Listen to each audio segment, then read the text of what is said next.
All right, so we're going to be learning about multiplying decimals. And I'm going to go through a whole bunch of examples up here and talk you through how it works. I suggest that you have a piece of paper and a pencil or a pen in front of you, and you're writing some of the stuff down. It doesn't have to be everything I do, but if you do the math part with me, that's going to help you understand better. It's also going to help you pay attention for the whole video, which can be hard. So when we talk about multiplying decimals, we're going to talk about it in two parts. There are two steps that we're going to do. Step one is going to be to estimate our answer. That's going to be something we do really quickly first, so we know about what our answer is going to look like. And that's going to help us figure out where the decimal point goes when we actually finish the problem. And you'll understand that better in a minute. Step two is going to be to do long multiplication. I can never spell multiplication. Multiplication. And that's when you line the numbers up on top of each other and do all the multiplication out like you've learned in previous grades. So first we estimate, then we do long multiplication. Let me show you what I mean with an example. I just wrote my numbers up here so I don't forget them. So the first example we're going to do is 1.6 times 43. So when I say estimate, I mean we need to think about this logically to figure out about what our answer is going to be. Remember that multiplication means of. So this is really saying, what is 1.6 of 43? Okay, so 1.6 is somewhere between 1 and 2. So 1 of 43 would be 43. 2 of 43 would just be 43 times 2, which is 86.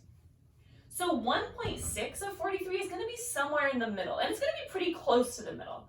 Remember that 1.5 would be the exact middle, but 1.6 is somewhere in between. So like, I don't know, like 60-ish. 60-ish, that's my estimate. I know it's somewhere in between. It's going to be around the number 60. Step two is to actually do out the long multiplication. So let's do it. To do that, we are going to line them up on top of each other like this. I'm going to kind of ignore the decimal for now and just do this normally. So 3 times 6 is 18. 3 times 1 is 3, plus 1 is 4. Don't forget to add a 0 when you move on to multiplying by the tens place. 4 times 6 is 24. 4 times 1 is 4, plus 2 is 6. And now you add them up. So 8 plus 0 is 8. 4 plus 4 is also 8, and then it's 6. Okay, so what we got is 688. And now we have to figure out where to put the decimal. Remember from our estimate that we know our answer is going to be 60-ish. Therefore, I know that the decimal goes there, 68.8. Our other options are 688, that's nowhere near 60, or 6.88, that's also nowhere near 60. So it's got to be 68.8. The other way to do that is just to count the number of numbers after the decimal place in both of the numbers. So in 43, you have 0 numbers after the decimal place, right? In 1.6, you have 1 number after the decimal place.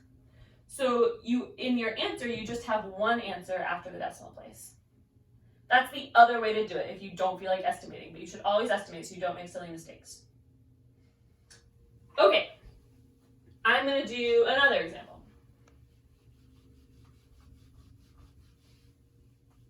Let's do 0.05 times 11.1. All right, let's start with estimating. So this number is the same thing as 5 hundredths, right? There's a 5 in the hundredths place, which if we reduce is the same thing as 1/20th. So we're looking for 1/20th of 11.1. That's going to be pretty small. Let's think first about a tenth. A tenth is like 2 times a 20th, right? So a tenth of 11.1, to find a tenth, remember you just move the decimal place over 1. It's going to be like 1-ish. So if 1-ish, right, a 10th is 1-ish. If you find a 20th, that's going to be half. So it should be a 20th is 0.5-ish. Okay, so that's our estimate, 0.5-ish. Now let's actually do out the multiplication. So I'm going to just switch the orders because I know it's going to be easier to deal with the single number on the bottom. So we've got 11.1 times 0.05. This is actually a super easy multiplication. 5 times 1 is 5, 5 times 1 is 5, 5 times 1 is 5. The zeros don't matter. 5, 5, 5. Okay, so now we're looking back at our estimate. We said it was going to be 0.5-ish. Well, that means the decimal point needs to go in front of all those numbers, and the answer is going to be 0.555. The other way to do it, count the number of numbers after the decimal place. This has a 1 number after the decimal place, that 1. This one has 2 numbers after the decimal place, the 0 and the 5. So our answer should have 3, because 1 plus 2 is 3. So 555 are 3 numbers after the decimal place. Okay, I'm going to do more examples in other videos. So if you feel like this was enough and you're ready to practice, go practice. If you feel like you need some more examples, click to the next slide and do some more examples.